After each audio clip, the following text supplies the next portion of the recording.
Salut tout le monde, c'est Alexis. Je dis salut à tous, salut tout le monde. Bon bref, voilà, hein.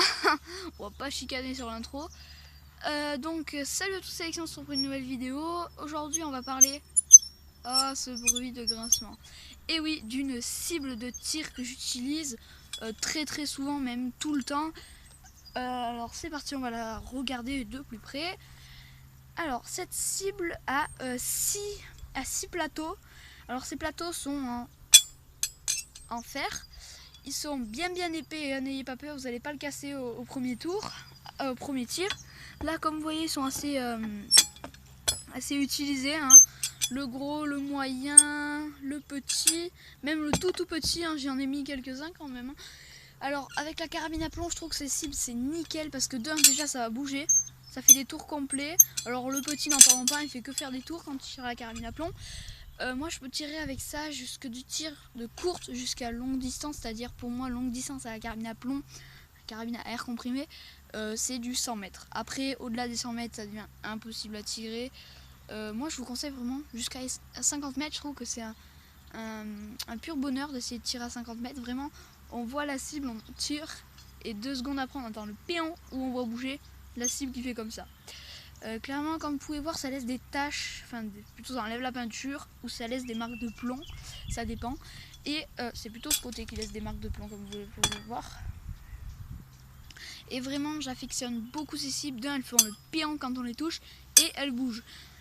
Et en plus c'est facile, juste on a à le planter dans la terre.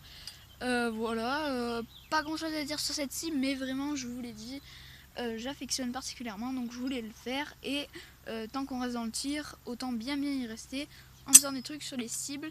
Je vous parlerai aussi des cibles carton et des cibles papier, c'est-à-dire les cibles où il va avoir un otage, où il va avoir des hommes avec des pistolets, et ça il va falloir soit neutraliser, blesser. C'est comme par exemple si quelqu'un dit blessé, c'est forcément à l'épaule. Alors il faut savoir qu'on peut très bien tuer quelqu'un en touchant l'épaule. Bon voilà, après je vais pas m'éterniser sur ça non plus parce qu'après très bien, je sais, il y a des gens qui vont dire en commentaire t'as vu ton âge, tu peux pas tout savoir non plus sur les armes. C'est pas que je veux tout vous apprendre sur les armes, c'est que par exemple si vous avez un enfant qui veut tirer comme ça dans le jardin, achetez-lui par exemple, oups, là ça va tomber, c'est pas grave. Achetez-lui par exemple un Beretta Abi, s'il est accompagné, clairement je vous dis mettez-y des lunettes et puis ça passera très bien. Vous mettez une petite cible pas en fer parce que ça ricoche de temps en temps, c'est pas très pratique. Vous mettez soit une cible papier ou derrière ça s'enfoncera dans la terre et vraiment vous allez prendre un malin plaisir, et pas que le petit, vous aussi derrière votre écran vous pourrez vraiment vous amuser. Oula, je fais tomber le chargeur. Voilà. Ben voilà, c'est terminé pour cette vidéo. J'espère qu'elle vous aura plu. Pensez à vous abonner, à mettre la cloche de notification pour recevoir toutes les notifications. Pouce bleu, partagez cette vidéo et ciao.